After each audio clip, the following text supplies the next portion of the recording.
और अब जो खबर हम लेकर आ रहे हैं वो सीधे आपसे जुड़ी हुई।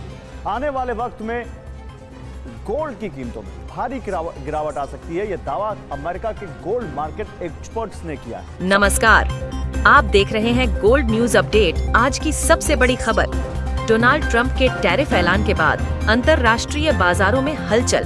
लेकिन चौंकाने वाली बात यह है कि सोने की कीमतों में बढ़ोतरी नहीं बल्कि गिरावट देखी जा रही है। आज भारत में 24 कैरेट सोने का भाव 90,770 रुपए प्रति 10 ग्राम है, जो बीते कुछ दिनों से लगातार नीचे की ओर जा रहा है। ट्रंप के टैरिफ का असर विपरीत क्यों पड़ा? अमेरिका के पूर्व राष्ट्रपति डोनाल्ड ट्रंप ने हाल ही में एक बार फिर वैश्विक व्यापार पर बड़ा कदम उठाते हुए चीन, भारत और अन्य देशों से आयातित वस्तुओं पर भारी टैरिफ लगाने की घोषणा की है।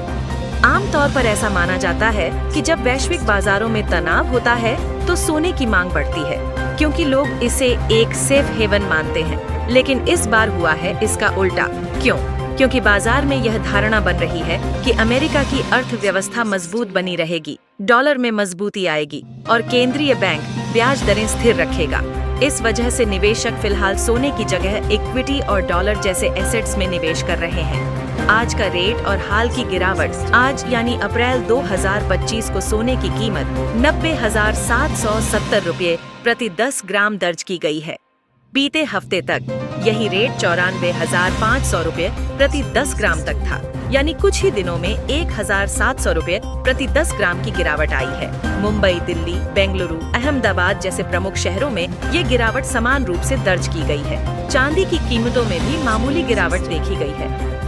निवेशकों के लिए अलर्ट, इस गिरावट ने निवेशकों को उलझन में डाल दिया है। कई लोगों को लग रहा था कि टैरिफ वॉर से सोना ऊपर जाएगा, लेकिन कीमतें गिर रही हैं। विशेषज्ञों का कहना है कि इस समय भावनाओं से नहीं, डेटा से फैसले लेने की जरूरत है। कुछ सलाह, अगर आप लॉन्ग टर्म निवेशक हैं तो ये गिरावट एक अच्छा एंट्री पॉइंट हो सकता है। अगर आपने ऊंचे दामों पर खरीदा है तो घबराएं नहीं। इतिहास बताता है कि सोना समय के साथ रिकवर करता है। शॉर्ट टर्म में और गिरावट संभव है, इसलिए जल्दबाजी न करें। अंतर्राष्ट्रीय बाजार का हाल, वैश्विक स्तर पर भी गोल्ड प्राइसेस में दबाव बना है। कॉमेक्स पर सोना 1% की गिरावट के साथ ट्रेड कर रहा है। डॉलर इंडेक्स में मजबूती ने गोल्ड पर दबाव बढ़ाया है। निवेशकों की नजर अब आने वाली यूएस जॉब डेटा और ब्याज दर नीति पर टिकी है। निष्कर्ष और भविष्य की संभावनाएं, तो कुल मिलाकर ट्रंप के टैरिफ ऐलान ने सोने को ऊपर नहीं बल्कि नीचे की दिशा में धकेल दिया है। भारत में सोने की कीमतें अब 99,770 रुपए प्रति 10 ग्राम तक आ चुकी हैं। और अगर यही ट्रेंड जारी रहा तो अगली कुछ रिपोर्ट्स में यह भाव और नीचे जा सकता है। क्या यह खरीदारी का सही समय है या इंतजार करने का? ये तय करेगा आने वाला वैश्विक डेटा और निवेशकों की धारणा। आप देख रहे थे गोल्ड न्यूज अपडेट। मैं हूँ आपका नाम। ऐसी ही खबरों और विश्लेषण के लिए जुड़े रहें हमारे साथ। वीडियो पसंद आए तो लाइक, शेयर और सब्सक्राइब जरूर करें। धन्यवाद। जय हिंद।